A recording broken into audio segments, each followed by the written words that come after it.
Hi, Anita and Narayan here. Welcome to this video. On this video I want to tackle the subject of why personal development is non-negotiable. Now I hear you say that's a pretty strong statement, and it is, and I'm going to explain why. And the first one is to do with this issue of survival versus living. Whilst we all have times and situations when we're operating in survival mode, most people want to experience living as opposed to surviving. Now I know there might be some people who would just be happy to make it to the end of the day with a sigh of relief or make it to their grave intact, but there are few people who really want to stay in that mode. So most people would rather experience life more fully, but a lot of people get stuck in survival mode. In other words, rather than just passing through where survival is concerned, they end up dwelling in very survival mode.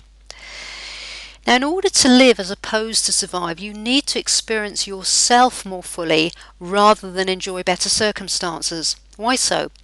Well, because things like happiness, joy and fulfillment are states of being that find their root within us, not outside of us. Now, that's not to say that certain circumstances won't contribute or enhance those states. Of course they do. They can and they do. But consider this, consider a car with 5 gears. You wouldn't dream of driving such a car in 2 gears, would you? I mean, let's face it, this would put strain on the engine, it would counter any speed and momentum you try and make, and you'd have a thoroughly unpleasant and slow journey towards your destination.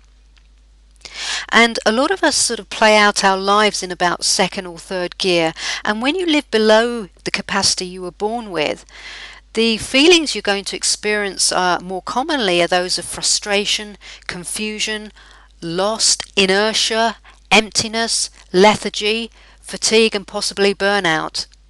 But when you live according to your potential, you experience more joy and fulfillment as a result, and you're able to enjoy the journey of life, and it goes a lot more smoothly than it would otherwise. Now also, when you unlock and develop your human potential, it means that you're going to be at your personal best, and that leads us on to the second point.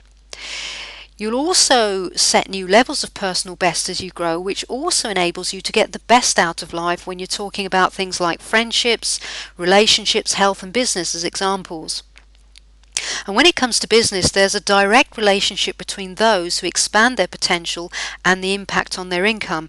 And the late Jim Rohn recognised this very well when he said, if you work on your business, you'll make a living, but add to that working on yourself and you will make a fortune. Now, not everybody wants to make a fortune, but you get the gist of what he's trying to say here.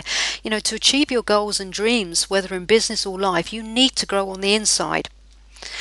It's interesting to observe, isn't it, that when one person exceeds their best and goes on to a new level, it really inspires others around them to do so. If you recall all those years ago in the, I think, 50s or 60s, when Roger Bannister broke his own personal best record and broke the 4-minute mile record, never been done before. But guess what? After he broke that record, several others went on to do likewise. And that kind of leadership by example really inspires others to raise the ceiling on their current beliefs and to go on to achieve more. And finally, consistent personal development will enable you to navigate life's challenges with more ease. So that brings us on to the third bullet point there on the PowerPoint. Now, if you think about it, society today is experiencing challenges that were not around 40 years ago. I mean, you've got more teenagers getting pregnant, smoking and experimenting with drugs, crime is on the rise, and we're still in the throes of an economic crisis. Those are just a few examples, and you may be experiencing one or more of those situations or different challenges in your life. But those who attend to their personal development navigate challenges more easily because they learn to grow in mental strength and really embrace the opportunity for growth that challenges bring. And they have a perspective on challenges that they see challenges as part of life rather than an intrusion on life, and they weave its threads into the overall success of their lives. So those are 3 reasons why personal development is non-negotiable. I hope you've enjoyed the video. Any questions or comments, please feel free to comment on the blog or write to support@AnitaandNarayan.com. In the meantime, you make the most of your life and have a wonderful day.